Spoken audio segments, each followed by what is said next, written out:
Belum nih Terus kayak jangan lupa hmm, astagfirullahaladzim.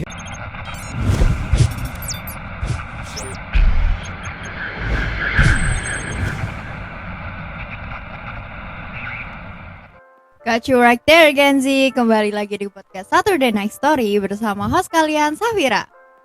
Karena kemarin sebelumnya kita udah pernah beberapa kali bahas, ya sekali sih buat yang season ini kita bahas tentang event tahunan juga. Dan sekarang kita juga bakal bahas satu event lagi yang bisa dibilang event paling barunya, yang baru aja selesai ini. Jadi kita bakal bahas tentang Nocturne #2. Di sini kita bareng sama ketua panitianya yang tahun ini. Dia Mas Raffi Utian. Udah pede banget mukanya, udah jelas. Jadi Yoi. boleh dong perkenalan dulu nih. Oke, ya. Sebelumnya terima kasih pada Mbak Safira ya sebagai sebagai MC kali ini. Oke. Ya. Perkenalkan, nama aku Raffi Virus Muhammad Utian. Biasa dipanggil Raffi boleh, Virus juga boleh, Muhammad juga boleh, Uti juga boleh. Ya. Pada kali ini aku diamanahi oleh teman-teman dan juga dibagi jatah untuk menjadi ketua panitia Nocturne atau Nationwide Culture and Equality #2. Boleh pertamanya aku mau nanya nih. Kalau buat tahun ini Nocturne itu kan sebenarnya dilaksanain dalam rangka Kartini ya? Iya. Nah, tapi yang beda dari Nocturne kali ini sama sebelumnya tuh apa sih? Oke, ya. Untuk yang beda antara #1 dan #2 adalah di beberapa kegiatannya ya, yang pasti yang kelihatan banget itu ada di pentas budaya kali ini gitu. Berarti ini yang mau ditonjol ini pentas budaya ya? Iya, benar banget. Kenapa lebih memilih pentas budaya untuk diadakan di Nocturne #2 kali ini? Oke, jadi tujuannya diadakan pentas budaya kali ini adalah untuk menampung aspirasi dari teman-teman SMA Negeri 1 Godean, yang dimana mereka itu pengen adanya sebuah pentas budaya berbentuk teater agar apa? Agar mendobrak kesenian dan kepiawaian teman-teman dalam acting di teater tersebut, Mbak Safira. Berarti banyak dong aspirasi yang datang kalau misalnya ayo dong Semagung ngadain nih teater-teater gitu. Bener banget. Oke, mungkin ini ketua OSIS tahun depan juga mungkin bisa dibikin nih aspirasinya, mungkin bisa dijadiin ekskul, mungkin bisa request ya ini siswa Semagung udah pada banyak nih. Dan kayaknya aku boleh lihat dong, karena tadi kan sebelumnya aspirasi kalau misalnya teater di Semagung itu bisa dibilang minatnya banyak. Iya. Tapi kalau dari skill gimana sih? Apakah mereka juga sama bagusnya dengan aspirasinya, atau bisa dibilang masih punya potensi tapi bisa dikembangin lagi? Nah, untuk skillnya sendiri mereka bisa dikatakan mulai dari nol. Dalam artian mereka benar-benar dari awam. Dengan adanya teater ini, dengan adanya pentas budaya ini, skill mereka semakin meningkat dan semakin berkembang, dan jadilah teater kemarin, waktu online kemarin. Itulah apa skill yang sudah mereka kembangkan selama beberapa bulan ini dalam mempersiapkan teater ini gitu. Tapi keren dong, itu berarti kayak ya kita dari nol dulu, dikit-dikit menjadi bukit ya kalau kata pepatah. Iya. Oke, kita mundur dulu nih. Kenapa sih Nocturne itu kan artinya Nationwide Culture and Equality tuh. Iya. Itu artinya tuh apa sih? Maksudnya itu kan cuma panjangan nih. Artinya apa dan kenapa memilih untuk menggunakan nama itu untuk merayakan Hari Kartini? Oke, ya. Yang pertama, untuk nama Nocturne sendiri memang sudah turun temurun ya, dari yang hashtag pertama, kemudian ke hashtag kedua juga sama halnya. Nah, untuk artinya sendiri apa? Artinya sendiri adalah kebudayaan nasional secara luas dan kesetaraan gender. Nah, maksudnya di sini ya kita mengangkat kebudayaan yang ada di sekitar kita, baik maupun lokal maupun nasional seperti itu. Terus equality, kesetaraan gender. Ya, kita tahu sendiri sekarang tidak hanya di Indonesia tetapi di seluruh dunia pun sedang menggalakkan kesetaraan gender, di mana hak antara laki-laki dan perempuan itu disamakan. Seperti itu. Kalau nggak salah, kalau tahun lalu itu lebih menonjolkan kesetaraan gendernya ya, yang di hashtag pertama. Nah, kalau di hashtag kedua itu lebih memilih untuk menggunakan tema yang sama, atau ada subtema baru gitu dari Nocturne #2 ini? Iya, kami lebih menambahkan yang satunya lagi, yaitu nation culture itu ya. Nah, itu itu lebih ke kita itu ingin menaikkan lagi budayanya yang ada di sekitar kita. Nah, ambil contoh ya untuk di pentas budaya itu gitu. Jadi kesetaraan gendernya juga ada, budayanya pun juga ada. Oke, kita udah tahu nih, Indonesia itu kan budayanya banyak banget. Apakah di Nocturne ini kita ngambil semua budaya atau cuma kita pilih beberapa aja, dan kalau misalnya dipilih misal cuma budaya Bali aja atau budaya mana aja, itu kenapa lebih memilih itu? Oke ya, untuk Nocturne kali ini karena kita masih di regional di Yogyakarta ya, jadi kami lebih memilih sebuah tema budaya yang ada di sekitar sini aja, di sekitar Yogyakarta dulu, mulai dari tokoh wayangan dan batik dan lain-lain seperti itu. Rangkaian Nocturne kali itu ada apa aja sih? Kan tadi ada katanya ada ditonjolkannya pentas budaya nih, tapi kan pasti ada lagi dong yang lain. Apa aja sih? Nah, untuk rangkaian sendiri ada 3 ya. Yang pertama itu ada webinar Women in Leadership, yang dimana ini adalah bentuk dari kesetaraan gendernya, yang dimana bagaimana seorang perempuan itu menjadi seorang pemimpin gitu. Jadi tidak hanya yang laki-laki aja, tapi yang perempuan juga bisa jadi seorang pemimpin gitu. Setuju. Jujur aku juga sebenarnya nyinggung dikit ya, buat webinar itu sempat ikut juga dan surprisingly bagus ya. Maksudnya bisa dibilang bagus tuh kayak materinya tuh masuk, dan emang aku mungkin sebagai peserta bisa lihat tuh ya, penataan dari peserta tuh rapi lah, bisa dibilang wah oke nih, berarti persiapannya udah mateng ya. Kita boleh applause dulu ya buat Mas Raffi Utian, Mas Uti. Yoi banget. Oke. Lanjut. Oke. Iya. Nah, terus untuk rangkaian yang kedua yaitu tentunya kami juga dari Smago, untuk Smago dan oleh Smago, di mana kami juga mengadakan sebuah perlombaan dalam rangka Nocturne ini ya. Yang pertama ada lomba Dimas Diajeng, salah satu bentuk budaya juga. Terus ada lomba satu lagi itu ayo agak lupa. Oh ya, ada lomba film atau drama yang dimana mengangkat tema tentang budaya yang ada di sekitar sini, terutama di tokoh pewayangan ya. Karena kita tahu sendiri banyak sekali sekarang generasi muda yang lebih tertarik dengan budaya barat, seperti ya mungkin kita tahu superhero dari barat ya, daripada pewayangan yang ada di lokal kita. Ambil contoh ya kayak mas-mas tukang pukul yang ada petirnya. Oh iya ya, motor ya. Terus mas-mas yang warnanya hijau terus berotot. Hulk. Nah, iya itu terus tuh. sama mas-mas yang so asik jantung diganti pakai robot. Iron Man. Bener nah, oke itu tuh. Jadi sebenarnya bagus sih untuk pemilihan itu, karena emang bisa dibilang kalau kita lihat dari mungkin sekitaran kita aja ya, lingkungan kita itu mungkin pasti lebih banyak yang lebih memilih buat nontonin yang film-film barat dibanding film-film yang mungkin sebenarnya nggak kalah bagus sih dari film yang lama, cuma mungkin antusiasmenya tuh kurang karena mungkin film Indonesia kayaknya lebih biasa aja gitu. Iya. Tapi sebenarnya cukup bisa menandingi juga sih kalau misalnya emang kita mau memberikan kesempatan lah buat mereka, buat karya-karya Indonesia terutama di pewayangan itu nggak kalah bagus dari film-film sebelumnya juga sih. Nah, iya. Oke. Pentas budaya ini kan berarti teater tentang suatu cerita nih. Iya. Dan tadi kayaknya bahas pewayangan terus nih. Kayak udah mau ke spill ya. Ini pentas budaya tentang apa sih? Oke ya. Pentas budaya kali ini kita mengangkat sebuah kisah di mana budaya juga dapat, terus kesetaraan gender juga dapat. Di mana di sini bagaimana sepowerfulnya itu seorang wanita, seorang perempuan. Gitu. Nah, apa itu pentas budayanya? Kira-kira Mbak Safira kemarin sempat nonton belum? Nonton dong, jelas dong. Masa nggak nonton sih? Pasti Sri Kandi. Oh iya, bener banget nih. Nah, Sri Kandi kali ini kami angkat karena ya dia adalah figur seorang wanita yang dimana semangatnya sangat membela kebenaran di antara banyaknya hal-hal yang tidak adil di dunia ini gitu. Terus dari Sri Kandi ini juga ini mengangkat bahwa seorang wanita itu tidak bisa diremehkan. Seorang wanita itu juga sama halnya seperti pria, mereka juga punya powernya sendiri gitu. Kalau dari menurut Mas Raffi nih, daya tariknya Nocturne #2 ini apa sih?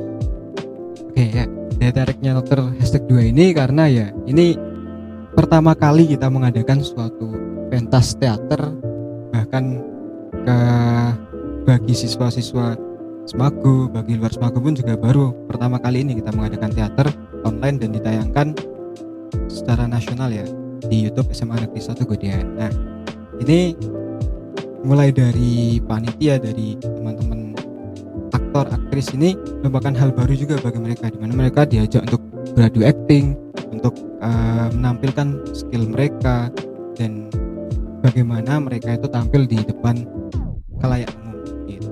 Terus juga sama halnya kepada teman-teman di Semago juga, ini pertama kali mereka melaksanakan suatu event yang bertemakan teater, yang kedepannya mungkin bisa dikembangkan lagi lebih baik lagi. Oke, sebenarnya aku mau agak tertarik juga nih. Menurut Mas Raffi itu ini pentas budaya sukses atau enggak? Oke, ya. Bisa dibilang alhamdulillah sukses banget, karena dari 3 rangkaian dari keseluruhannya, dari persiapan, terus dari tahap produksi, post produksi, dan tahap penayangan pun alhamdulillah dapat terlaksana semua gitu. Walaupun ya di dalamnya masih banyak PR-nya ya, masih banyak ya macam-macam, namanya event, tidak ada yang sempurna. Wajar lah, first time ya. Bener First banget. time. Iya. Terus kalau Tulus kemarin ngasih lagu hati-hati di jalan, Iya, iya. ini hati-hati dalam event. Oke. Kukira event ini akan mudah, ternyata iya seperti Iya, itu. ya ada mudahnya, ada yang jauh lebih susahnya. Iya. Tapi apa ya? Puas nggak sejauh ini? Ya, alhamdulillah puas banget. Untuk pertama kali puas banget. Ditambah ini juga pengalaman saya pertama kali ya memegang suatu event yang sekiranya besar juga dan melibatkan banyak orang, baik dari internal maupun eksternal. Ada nggak sih apa ya, pesan-pesan dari teman-teman gitu yang kayak Nocturne nih bagus banget tuh, ada nggak sih? Boleh dong spill ya, membanggakan diri nih. Ya, untuk pesan-pesannya sendiri yaitu yang pertama, pesan kesan nih. Pesan kesan dari teman-teman yang masuk nih ke Mas Raffi. Ya, kalau pesan dan kesan dari teman-teman yang masuk, yang pertama ya ini pertama dari keluarga saya dulu ya. Ya, boleh. Kan di sini saya memerankan sebagai Arjuna ya. Ya. Di situ saya mantap banget nih perannya jadi Arjuna. Terus pantas banget soalnya Arjuna cowoknya. Aduh, Gitu. gimana ya? Aduh. Gimana nih Ya. bereaksinya nih? Takut nih. Maksudnya tuh Arjuna tuh tampan. Oh iya, Gitu. oke. Iya. Percaya. Iya. Tapi apa ya? Kenapa sih lebih milih jadi Arjuna? Padahal kan maksudnya Mas Raffi ini sebagai ketua eventnya nih, membawahi 3 kegiatan langsung. Tapi kok ya masih bisa dan mau menjadi Arjuna, ki apa gitu loh alasannya? Oke, ya. Mungkin alasan saya yang pertama mau jadi Arjuna, pertama lebih banyak dikenal orang ya. Nah, terus Sangat jujur ya. nambah famous. Oke, ini nambah, jujur banget ya. apa ya? Karakter seorang Arjuna kan juga seorang tampan, terus baik hati, terus ramah sama semua orang. Terus juga seorang pejuang juga tentunya. Sangat Mas Raffi Gitu. sekali ya. Sangat Mas Raffi sekali nih. PD-nya udah ningkat nih, udah besar kepala banget nih. Tapi menurut Mas Raffi sendiri, kalau dari keseluruhan eventnya kan puas. Tapi kalau Mas Raffi sebagai Arjunanya puas gak? Sebagai Arjunanya ya mungkin ya tetap alhamdulillah ya puas. Tapi masih beberapa rasanya kayak kurang greget, maksudnya dari aku meraninnya ya, karena baru pertama kali ya gitu. Jadi masih kayak harusnya lebih bisa greget lagi sih jadi Arjuna gitu. Tapi jujur aku nonton ditayangin di YouTube kan. Nah itu pas aku nonton tuh udah enjoy sih. Maksudnya bener-bener perannya dari Arjuna, Sri Kandi dan tokoh-tokoh lainnya udah cukup bagus. Terutama kayak melihat kalau ini first time-nya anak-anak Semago untuk terjun ke dunia acting dan ditayangin itu udah oke banget sih, bener-bener bisa enjoy. Dan beberapa juga kayak awal penayangan itu hari apa sih BTW? Itu penayangannya hari Sabtu ya. Kita habis setelah PAT ya, dengan akhir tahun, terus malam minggu juga. Nah, ini kan cocok banget buat ditonton bareng-bareng dimanapun dan kapanpun kalian berada, karena ditayang di YouTube sampai seterusnya ya, jadi tidak dibatas gitu. Nah itu bener-bener kalau nggak salah itu pas banget kita lagi ada kelas meeting persentase juga, dan bener-bener pas dateng itu setelah penayangan itu banyak banget loh di kelasku diomongin kayak keren banget itu Sri Kandinya, pemainnya juga kayak oke lah, kayak aku pun ikut bangga lah liatnya karena ya membawa nama Smagoni udah kayak Smagoni bos gitu kan. Iya, benar Kayak, banget. aduh. Nah, selain pentas budaya ya, pentas budaya ini udah jelas nggak usah ditanyain lagi, ini udah paling mengesankan sedunia nih. Aku nanya, selain pentas budaya, apa sih yang mengesankan? Mungkin pas latihan aktornya nih, atau pas ada penilaian Dimas Diajeng lomba-lombanya, dan atau pas webinarnya ada hal yang mengesankan bakal diinget terus sama Mas Raffi itu apa? Oke, ya. Kalau dari rangkaian kegiatan lainnya yang sangat mengesankan itu, tapi ini agak lucu sedikit ya. Nah, itu mengesankannya lebih ke hal lucu itu di mana teman saya menjadi seorang Dimas Diajeng. Walaupun beda kelas ya. Jadi, Oh iya. jadi seorang Dimas Diajeng kan di dalamnya ada ini nih, ada kualifikasi, ada apa? Tes biru jari Oh, dan tes iya. tembang juga nih. Oh, Nah, tes teman saya yang perempuan, laki-laki ini iya. apa nembang nih. Nah, kan nggak pernah nih kalau di kelas tuh nembang, atau waktu ketemu nembang itu kan nggak pernah. Terus waktu lihat pertama kali, jujur ya bagus sih, tapi buat ketawa. Nah itu sumpah nggak bisa ditahan banget ketawaannya. Tapi ketawanya tuh kenapa sih? Maksudnya Karena- lucu atau gimana Iya, nih? karena ya biasanya orangnya kan kayak pelawak ya, Oh. terus lucu-lucu gimana gitu. Oh iya, kayak Gitu. ke bawah ya, kayak dia diem aja tuh udah bikin ketawa ya. Iya benar banget. Apalagi kemarin sempet salah potong rambut.